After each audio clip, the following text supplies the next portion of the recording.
So, today we're going to dig into a really simple, ancient idea that has some pretty huge relevance for our modern, super noisy world. And it's all about the power of keeping an open mind. Really, it's a concept that's best understood through a story about an empty cup. All right, so picture this. A brilliant professor, an expert just full of theories and knowledge, goes to visit a Zen master to seek some wisdom. As the master starts to talk, the professor keeps interrupting, explaining his own ideas, showing off how much he knows. So, in response, the master just offers him some tea. She fills the professor's cup and then just keeps pouring as the tea spills out and overflows all over the table. The professor yells, "Stop, it's full, no more will go in." And the master just looks at him and says, "Precisely." And of course, this story isn't really about tea, right? It's a mirror for our own minds. It's asking us a fundamental question. Are we walking through life with an open cup, ready to receive new ideas and new perspectives? Or is our cup already overflowing, so crammed with what we think we know that there's just no room for anything new to get in? The Zen monk Shunryu Suzuki actually had a name for this state of openness. He called it the beginner's mind. And he contrasted it with the expert's mind. See, a beginner sees endless possibilities. Their mind is curious, open, and totally free. But an expert's mind, well, it can become rigid. It starts to see only a few possibilities because it's so constrained by its own habits and what it's already concluded. The danger, you see, isn't becoming an expert. The real danger is when our expertise builds walls instead of windows. And then you've got the martial artist and philosopher, Bruce Lee. He put it even more directly. He taught that emptiness isn't some void to be scared of. It's a state of pure potential. A cup is only useful because it's empty. And in the very same way, our mind's greatest power, its ability to learn, to adapt, and to grow, it comes directly from its capacity for that same openness. Now, this idea, it's not just locked away in ancient parables. It's also the kind of wisdom that gets passed down through families, something a bit more personal, more grounded in everyday life. This is a classic, right? I bet a lot of us have heard some version of this from a parent or a grandparent. It's simple, maybe a little folksy, but it points to the exact same truth as the Zen masters. Real wisdom, a lot of the time, begins not with speaking, but with really, genuinely listening. It's a practical reminder to empty our cup by closing our mouth and opening our ears. So we've got this concept popping up in ancient philosophy and in family wisdom. But what does modern psychology have to say about all this? Well, it turns out science has a name for this mindset, and researchers are finding it's one of the most important traits that we can possibly cultivate. It's called intellectual humility. And let's be super clear. This has nothing to do with being shy or lacking confidence. In fact, it's pretty much the opposite.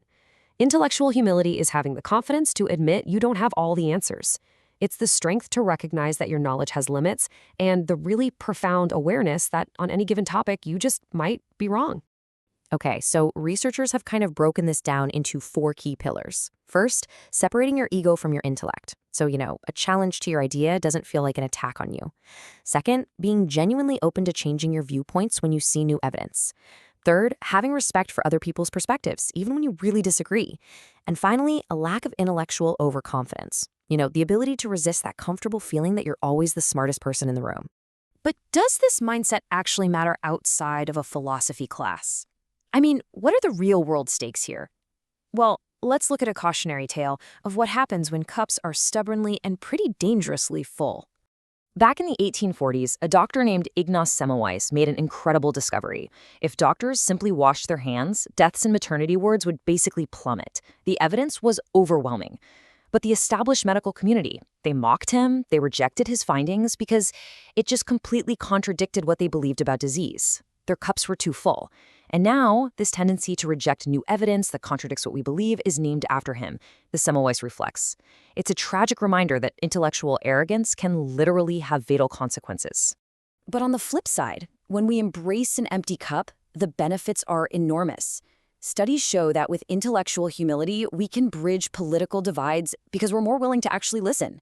We become better leaders and make sharper decisions. We get better at spotting misinformation because we question our own assumptions first.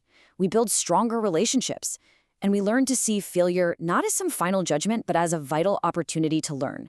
The author George Saunders just captures this feeling perfectly. In our culture, loud certainty often gets mistaken for strength. But there's this quiet power in admitting you don't have it all figured out.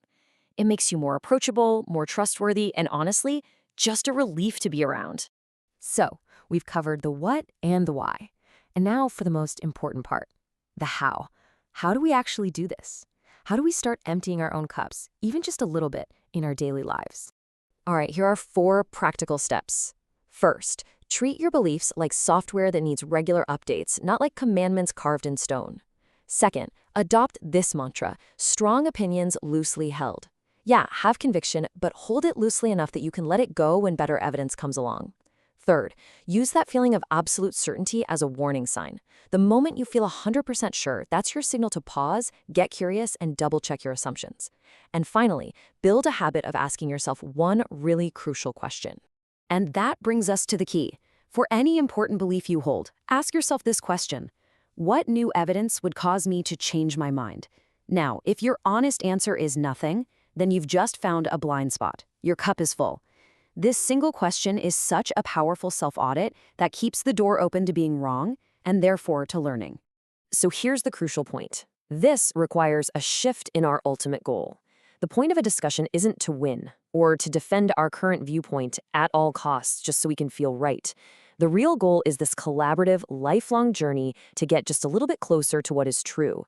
And that journey absolutely requires the humility to change course. Which brings us to a final thought.